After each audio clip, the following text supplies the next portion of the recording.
अल्हम्दुलिल्लाह रब्बिल आलमीन वस्सलातु वस्सलाम अला सय्यिदिल अंबियाई वल मुरसलीन। मुहतरम हाज़रीन किराम, आज हम एक ऐसे मुक़द्दस महीने के बारे में बात करने जा रहे हैं जो रहमत, मग़फ़िरत और नजात का पैगाम लेकर आता है। जी हाँ, वो बाबरकत महीना रमज़ान अल मुबारक है।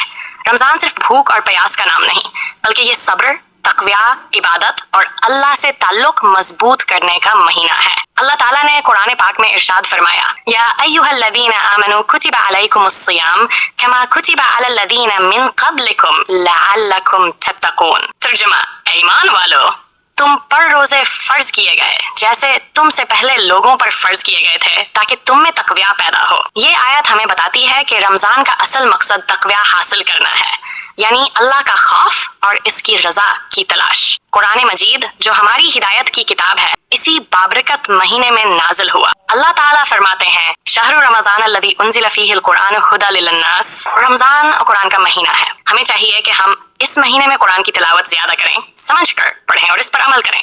कुरान मजीद जिंदगी का मुकम्मल ज़ाबित हयात है। रमजान की पहली बरकत, रहमत नबी करीम वसल्लम ने फरमाया, जब रमजान आता है तो जन्नत के दरवाजे खोल दिए जाते हैं और जहन्नम के दरवाजे बंद कर दिए जाते हैं। ये हदीस सही बुखारी में मौजूद है। सोचिए कितना बड़ा इनाम है कि पूरा महीना अल्लाह की रहमत बरस रही होती है। अगर हम सच्चे दिल से तौबा करें तो अल्लाह ताला हमारे गुनाहों को माफ फरमा देता है। दूसरी बरकत, मग़फ़िरत। रसूलुल्लाह सल्लल्लाहु अलैहि वसल्लम ने फरमाया, जिसने ईमान और सवाब की नीयत से रमजान के रोजे रखे, इसके पिछले गुनाह माफ कर दिए जाते हैं। ये हदीस सही मुस्लिम में भी रवायत हुई है।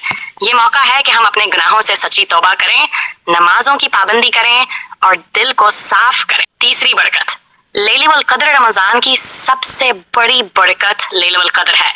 अल्लाह ताला फरमाते हैं, लैलतुल क़द्र खैरुन मिन अल्फ़ शहर, यानी लैलतुल क़द्र 1000 महीनों से बेहतर है। एक रात की इबादत 1000 महीनों की इबादत से अफजल। क्या ये अल्लाह की अजीम रहमत नहीं? हमें चाहिए कि हर रमजान के आखिरी अशरे में खास तौर पर इबादत करें, क़याम करें, दुआ करें और इस्तिग़फ़ार करें। रोज़ा हमें क्या सिखाता है? रोज़ा हमें सब्र सिखाता है। रोज़ा हमें गरीबों का एहसास दिलाता है।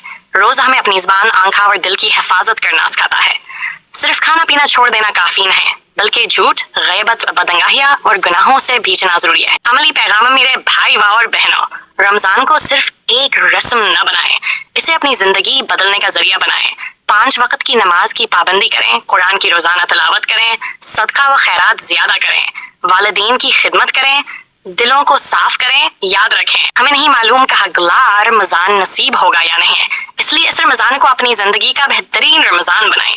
अख्तिताम ईद, अल्लाह ताला हमें रमजान की कदर करने की तौफीक अता फरमाए, हमें सच्चा रोज़ेदार बनाए, हमारे गुनाहों को माफ फरमाए और हमें जहन्नम से निजात अता फरमाए। रमजान आया तो दिलों में नूर सा भर जाए, गुनाहों का बोझ भी आंसुओं में उतर जाए। जो झक जाए दर रब पर सच्ची नदामत से, वो बंदा रहमतों की बारिश में निखर जाए।